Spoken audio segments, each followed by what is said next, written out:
Hello, welcome to the Nottingham Buddhist Centre. So you're joining me for the lunchtime drop-in meditation. Just going to wait a few minutes and see who else joins us. We're a couple of minutes early yet. So now's a good time to settle into your, sort of arrange your materials. Make sure you've got everything set up. That's sort of what I'm doing at the moment. Yeah, so have you got your blankets, cushions, things you'll need to be comfortable? Yeah, if anyone is joining me, please feel free to let me know who I've got in the chat. It's always nice to know. And yeah, I'm back after having been away for a week on retreat, so it's sort of nice to be back in the shrine room and doing this again with you all. Yeah, what else have yeah, so it wasn't the it was half holiday and half retreat. I was at Adhisthana, which is one of the very beautiful meditation centre in Herefordshire, which is sort of the international hub or something like not quite the headquarters, but it's certainly, yeah, it's where a lot of the international sort of events happen for this movement. And during the whilst lockdowns, meaning they can't do their normal activities, they've been sort of separating the place out into solitary retreat areas. So yes, it's a place I've been to many times before, so it's quite strange to be there, and but also being very rigorous about maintaining our social distance and having food left for me outside my room and things like that. But it's, yeah, a very beautiful place to be. For the first time I've been out of Nottingham since March, actually. Yeah, got a fair amount of meditation done, so feeling quite recharged now. Gonna wait a couple more minutes and we'll just see if there is anyone else. So I hope you all have had a good couple of weeks since I last held this class. It's just me. Well, perhaps I'll get started anyway. So yes, welcome to the Nottingham Buddhist Centre. My name's Gareth, and you've joined me for the drop-in meditation class.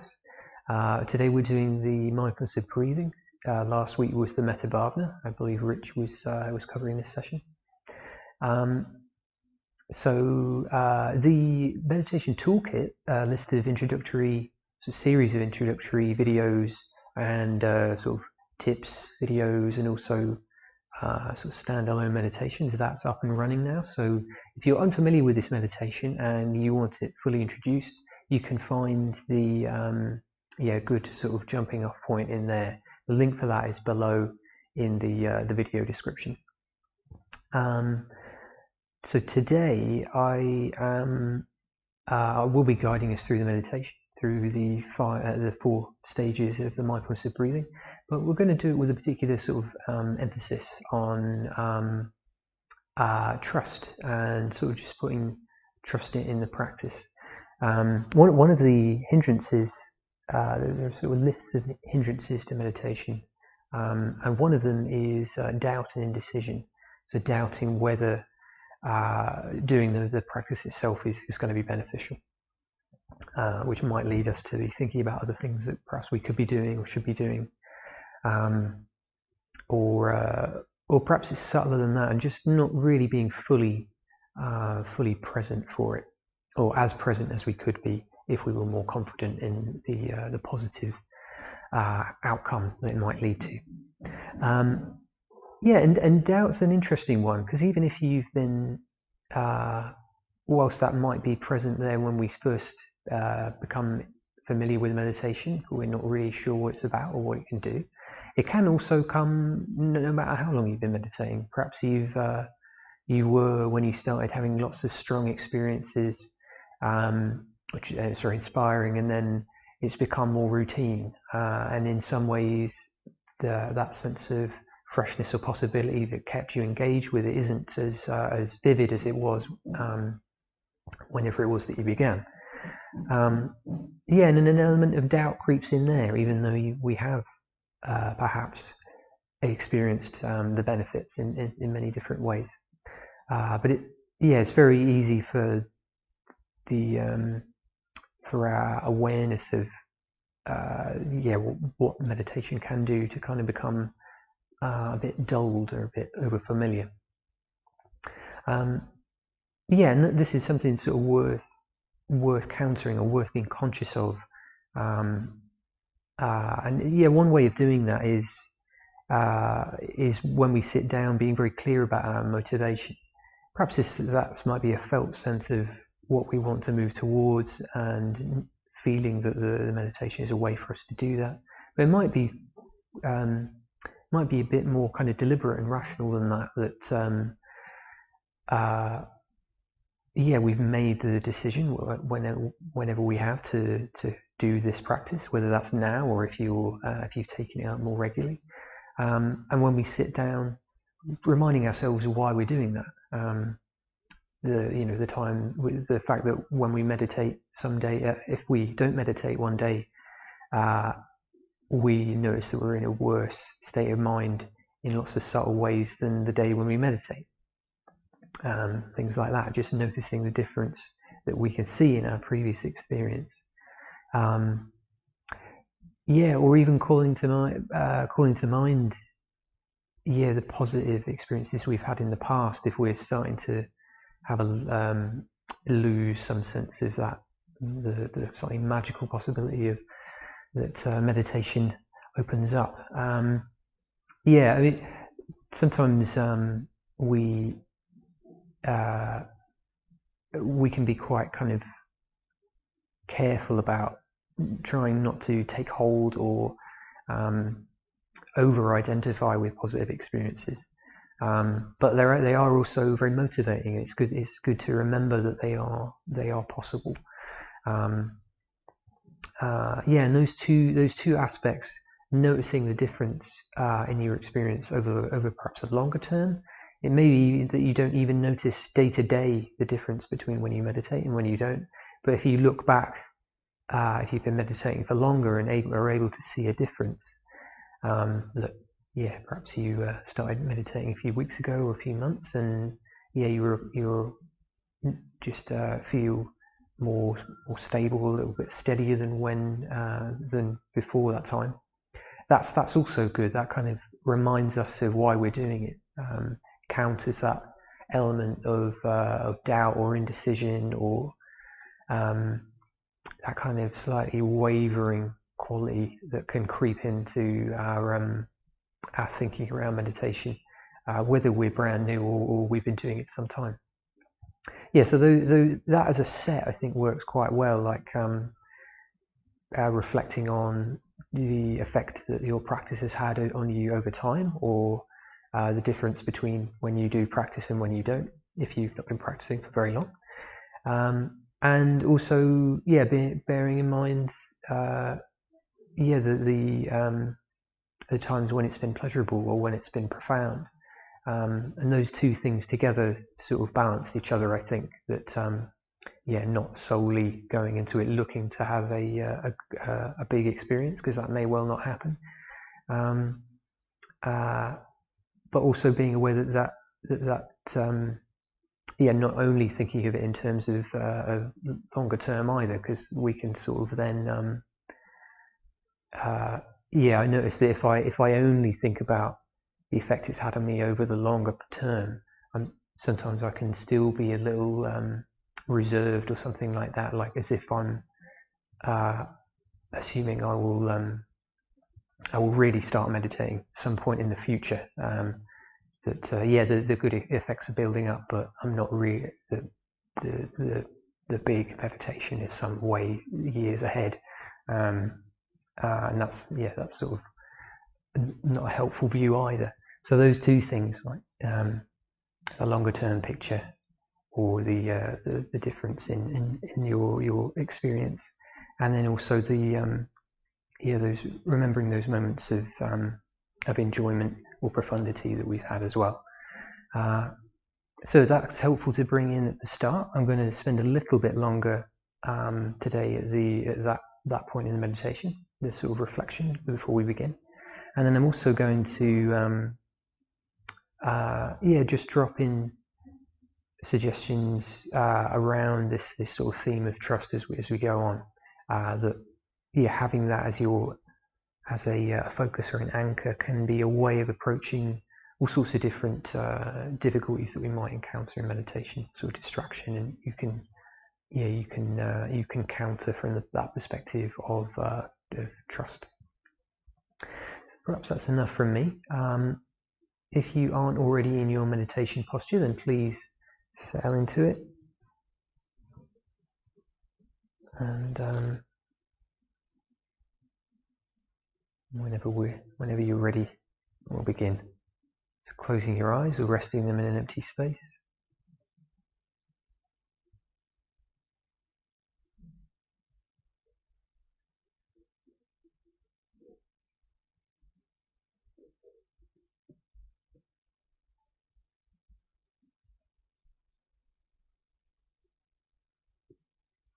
Doing a very brief body scan just to begin.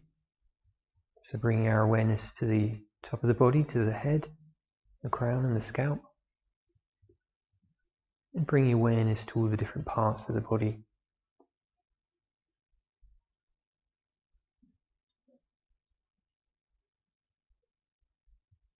Anywhere we find tension, using the out breath to soothe, allowing that tension to ease off, flow away. Taking in the face, the jaw, the eyes.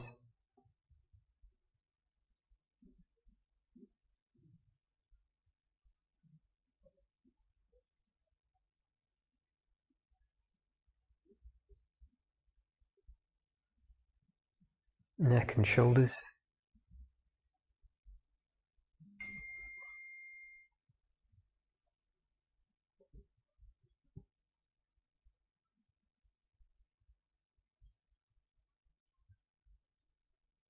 Arms and hands.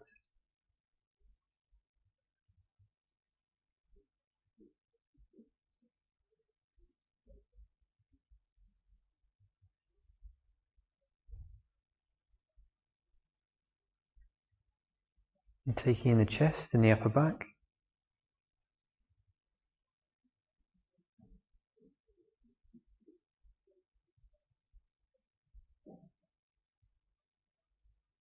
The abdomen, the belly, the lower back.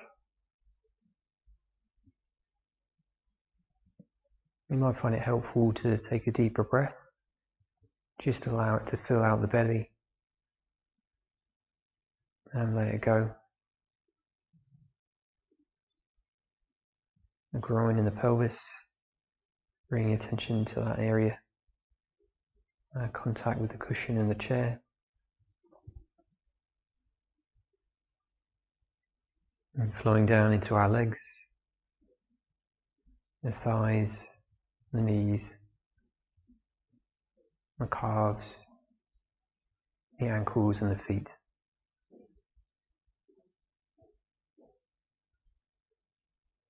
Going back to a broad awareness of the whole body.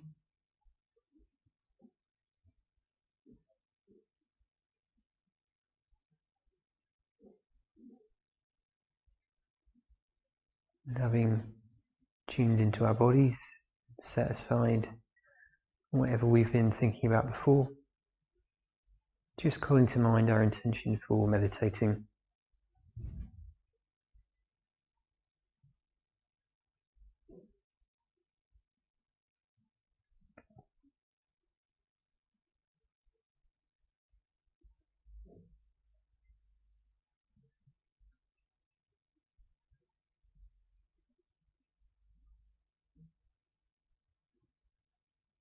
Thinking about the effect perhaps we've experienced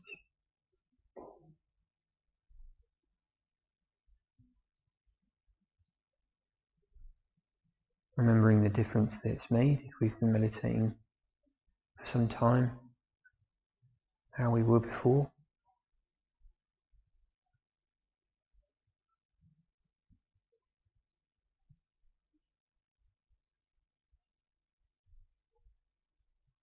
Thinking about the difference in our behavior and our experience on those days when we do meditate and those days we don't.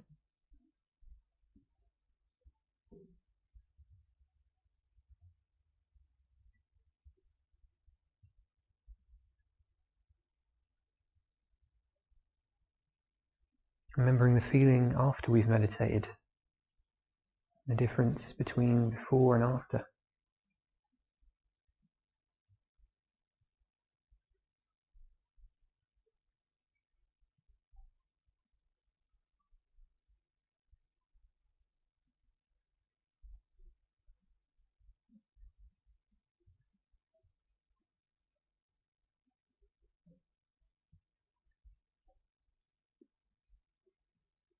And if we've had strong positive experiences in the past, being aware of those and the possibility of things of that nature occurring in meditation.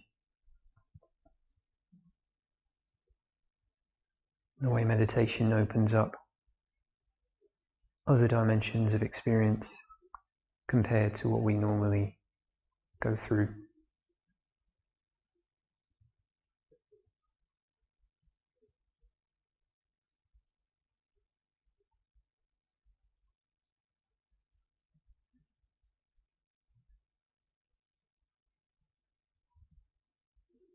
Also being aware of all those who've been before us, all the others who've meditated and had such experiences, have recorded those experiences and passed them on. Millions, perhaps even billions of people in the past and the present who have experienced meditation and its benefits.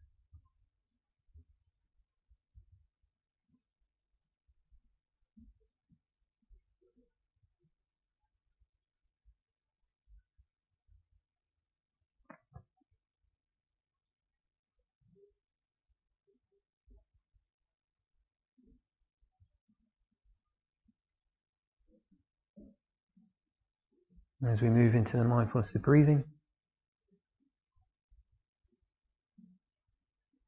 taking some of that trust, that sense of confidence in our own practice, in our potential, and in the tradition, the experiences of those who've gone before us.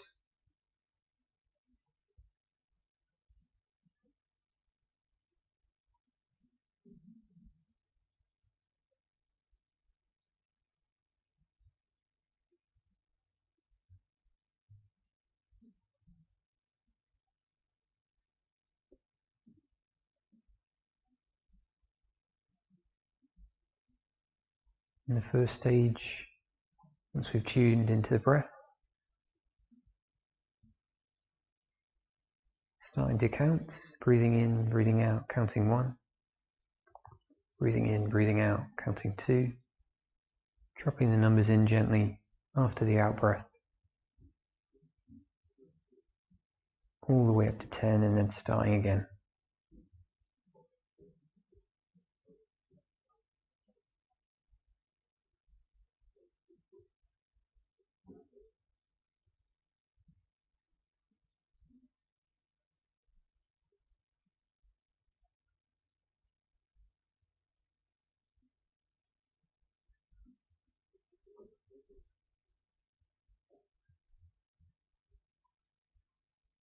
If we feel restless, the eyes are fluttering,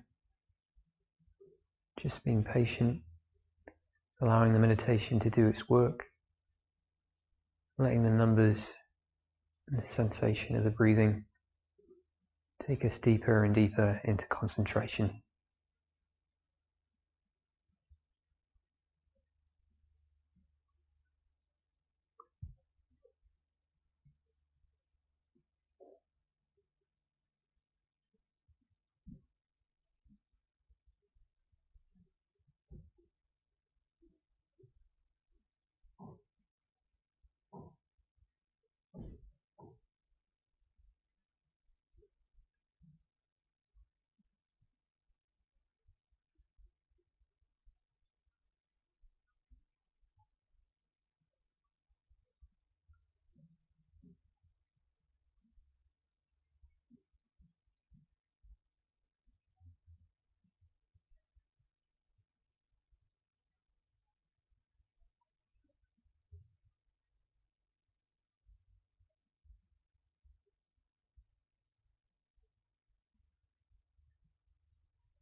Each time we wander off,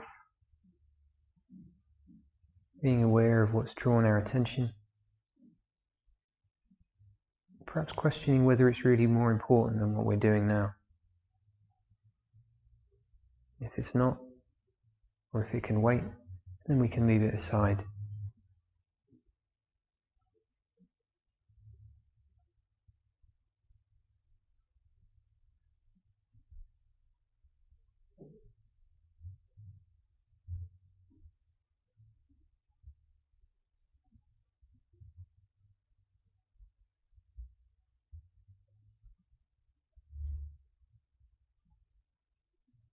And the second stage, as we move into that, staying with the breath, still counting, but now we're dropping in the numbers before the in-breath. Counting 1, breathing in, breathing out. Counting 2, breathing in, breathing out. All the way up to 10, dropping in one number at a time. Starting again if we reach the end.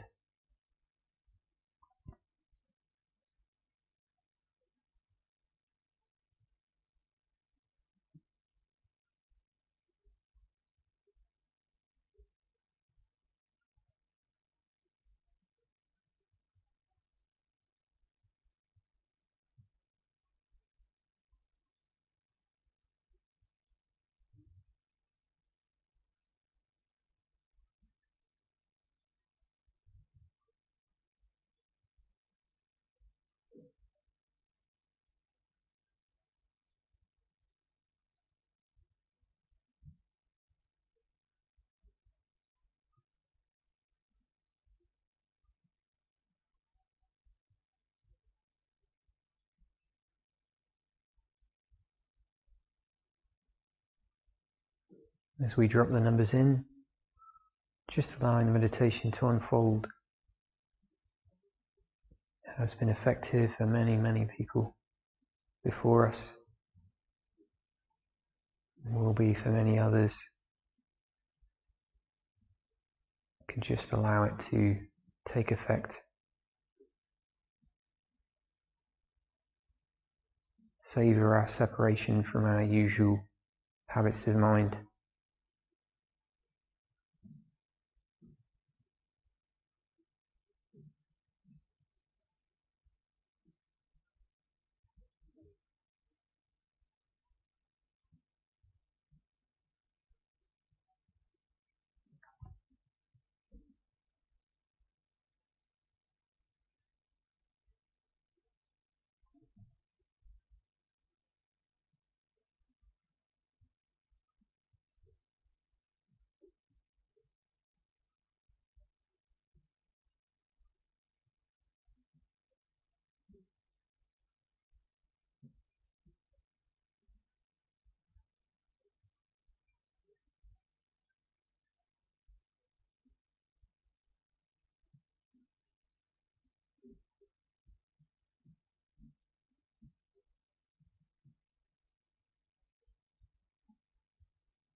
If we find we've wandered off again, that's fine. Coming back as calmly as we can, trusting that that is part of the process. We're not doing anything wrong. And that each time we come back, we are deepening the effect of the practice on ourselves and our minds.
Moving into the third stage, letting go of the counting, staying with the breath.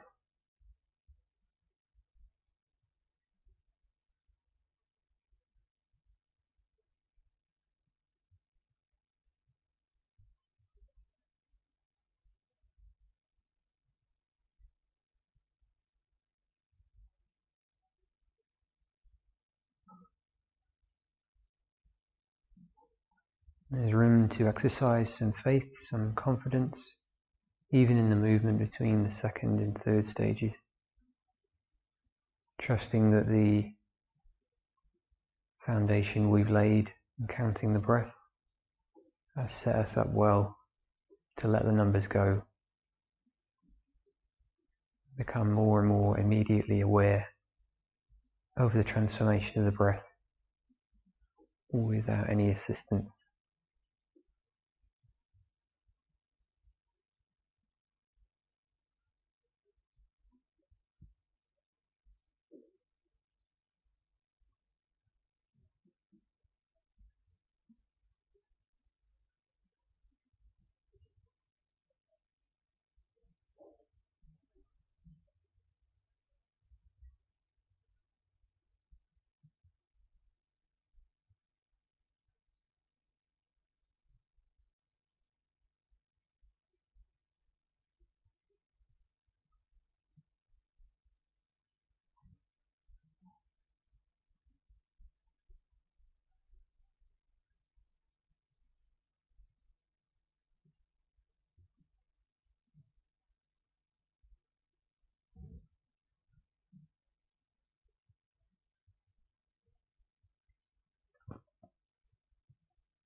And there's room even for trust in the breath itself.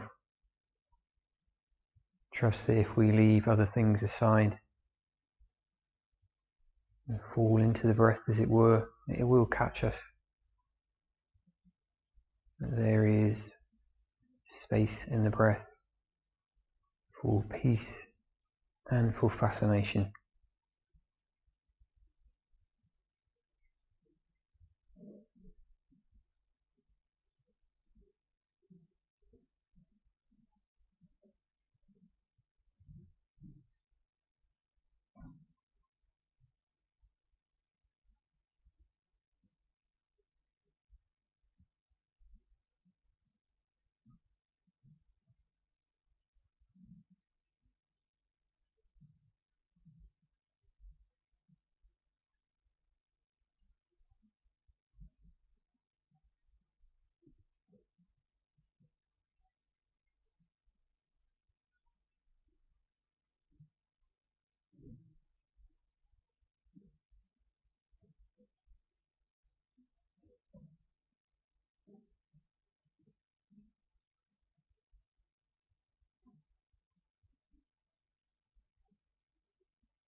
Moving into the fourth stage, and again exercising trust as we make that transition. So just quite gently bringing more attention to the point in the body where we first feel the air enter. So that might be the air passing over the top lip, the nostrils,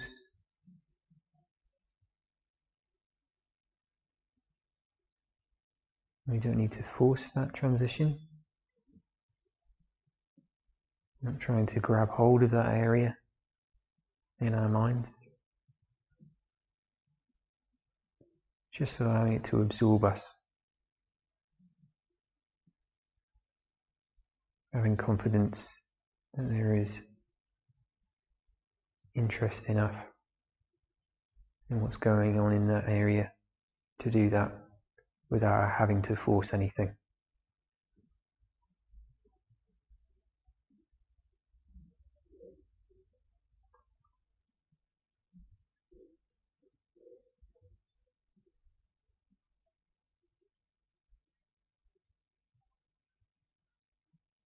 If that doesn't seem possible immediately, you can always stay with the breath in a broader way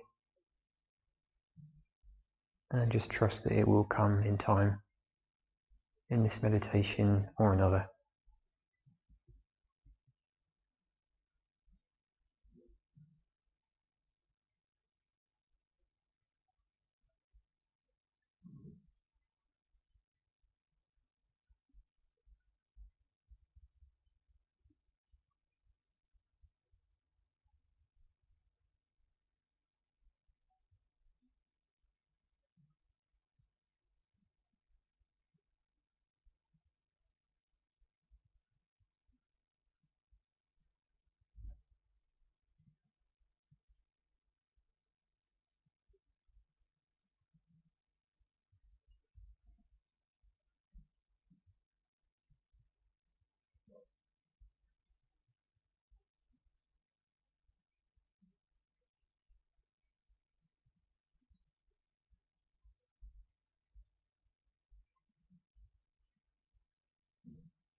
And reintroducing our awareness to the breath as often as we need to.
Gradually letting go of the breath, coming back to a broad awareness of the body, taking stock of what changes have taken place, physically, mentally.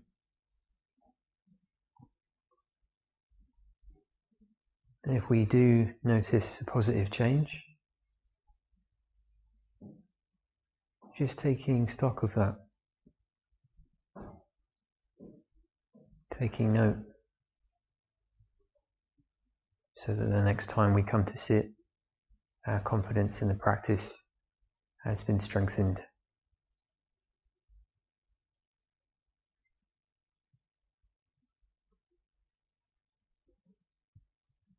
And if we haven't had a especially smooth sit, then we can still be confident that we've done ourselves some good, even if it's just by becoming more aware of the state that we're in,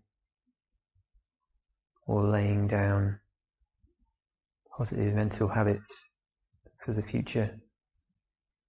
Meditation is a practice. It takes time to improve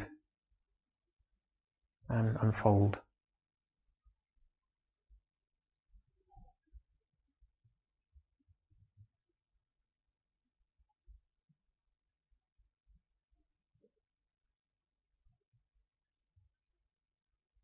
In your own time, drawing the meditation gradually to a close, and whenever you're ready, you can open your eyes and come back fully into the room.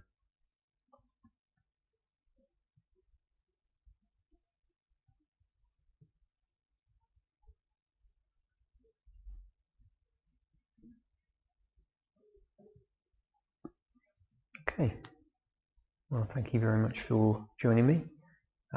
Please feel free to let me know who I've got or who's been watching. Yeah, so I hope that was a useful perspective. As I say, cultivating the opposite of the hindrances is one way to deal with them. So in this case, dealing with doubt and indecision through cultivating trust in all those different ways. I realised that just after I'd just after we'd started meditating, I haven't mentioned the Buddha. Yeah, and there is something about the Buddha's this symbol and a historical example of what meditation can do. Specifically, that meditation we've just done, actually. So I believe in some accounts it's the mindfulness of breathing that he's doing at the time of his enlightenment. I believe that's. I'm trying to remember whether it's all of them or whether it's only some. Anyway, the mindfulness of breathing was certainly one of the sort of central practices that he was doing. I believe it was the one he was doing at the time that he made his sort of most profound breakthrough, and which that sort of in some ways everything that came after it is founded on that. Me being here is dependent on that.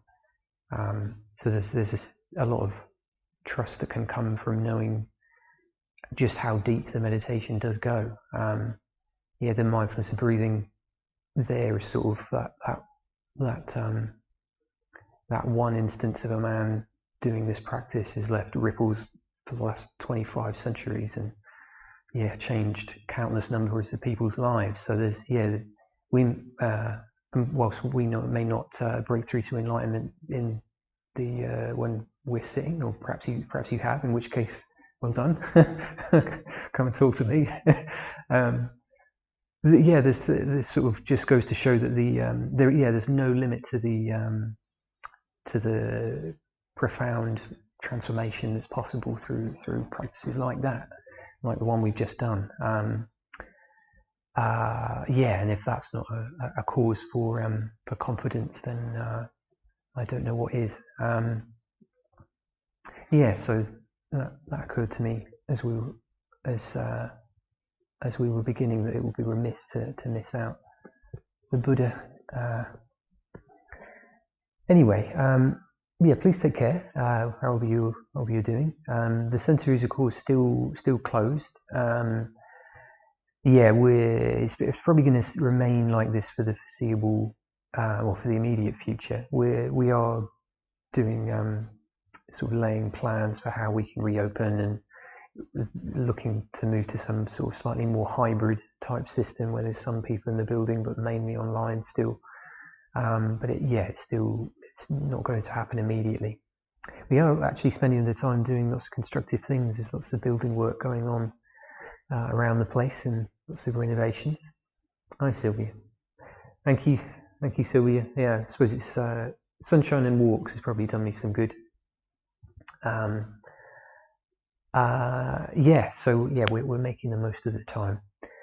Yeah, of course, whilst we are closed, we are dependent on people's generosity to maintain the centre and keep doing what we're doing. I'm actually going to be supported fully myself come October. So yeah, any generosity you can give to us is keeping me fed and roof over my head. Yeah, if you're not able to contribute to us financially, that's absolutely fine. Please just keep coming, keep meditating, keep making the most of what we're making available. That's that's why we're doing it, not out of any expectation of reward, but just out of generosity, out of a desire to share what's been beneficial to us.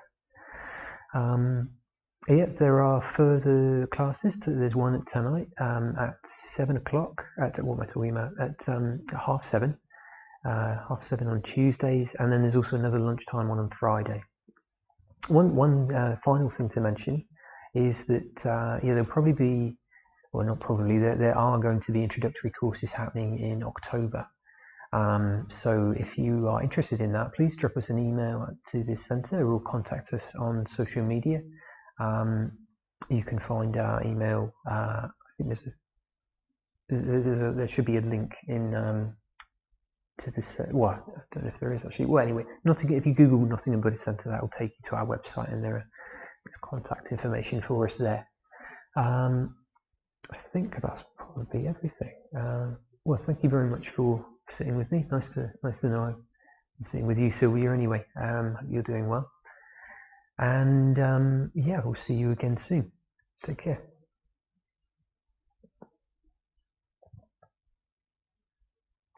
So we'll stay for a few moments more. If anyone wants to drop me a message in the live chat, I can always respond if you've got any questions or anything that's coming up.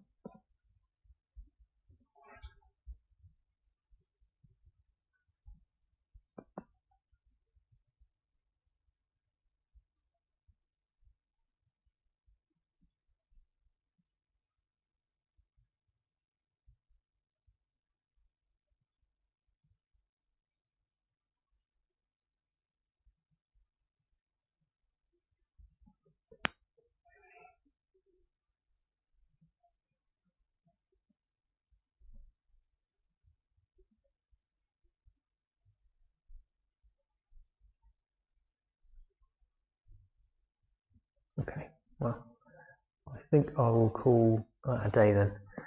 Okay, well, thank you to anyone else who stayed right till the very end. But yeah, take care. See you soon.